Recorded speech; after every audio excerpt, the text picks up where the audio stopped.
আপনারা আমার অতি সুপরিচিত আমাদের মতি ভাই, আপনারা জানেন যে আহত হওয়ার পরে হাসপাতালে ভর্তি রয়েছেন। ওনার মতি ভাইকে দেখতে ইতিমধ্যে উপস্থিত হয়েছেন পাকুন্দি উপজেলার সম্মানিত আহ্বায়ক অ্যাডভোকেট জালালউদ্দিন জালাল ভাই, উপস্থিত হয়েছেন শামীম ভাই এবং মানিক স্যার সহ এই মুহূর্তে যারা আসছেন আলাবিন ভাই সহ আমি সবাইকে দেখানোর একটু চেষ্টা করছি। খোঁজখবর নিতে আসছেন শারীরিক অবস্থা কেমন হয়েছে এই মুহূর্তে হাসপাতাল চত্বরে। হ্যাঁ, আমরা জানি যে আমাদের প্রিয় মানুষ অ্যাডভোকেট জালালউদ্দিন জালাল ভাই এটা বিগত সময়েও পাকুন্দি উপজেলার যে কোনো মানুষের সুখে দুঃখে এবং বিশেষত অসুস্থতায় খুবই বেশি কাছে গিয়েছেন, দেখতে গিয়েছেন। এটা কোনো ব্যতিক্রম কিছু দৃশ্য নয়। উনি এটা নিয়মিতই কাজ করে থাকেন, যখনই সময় পান কাছের বা দূরের যে হোক কারো অসুস্থতা থাকলে দেখতে যান। সেটা কিন্তু আমরা আগেও দেখেছি এবং অন্য ভিডিওতেও আপনাদেরকে দেখেছি। এই মুহূর্তে একটু জালাল ভাইয়ের কাছে জানতে চাই যে ভাই আজকেও আসলেন মতি ভাই থেকে দেখতে। আমি হুসেন্দিবাসীর পক্ষ থেকে আপনাকে ধন্যবাদ জানাই। আমাদের স্যারও এসেছেন, কিছু বলেন। মতি তো আমার আদরের প্রিয়।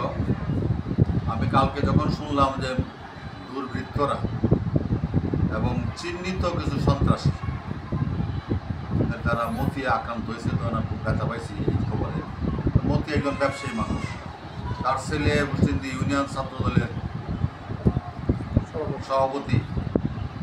সে যখন দোকানে কাজ করতেছিল তখন দুর্বৃত্তরা চিহ্নিত সন্ত্রাসীরা তার দোকান ঘর ভাঙচুর করছে, মালামাল লুটপাট করছে এবং তারে নির্মমভাবে আহত করছে। তার মাথা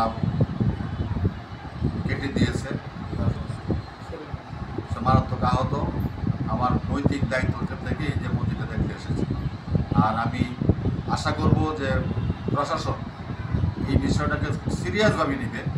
যারা এই মতিকে আহত করেছে, এই অন্যায় এবং নৃশংস কাজটা যারা করেছে তাদেরকে দ্রুত আইনের আওতায় আনবেন, আইন প্রশাসনের দৃষ্টি আকর্ষণ করে বলছি।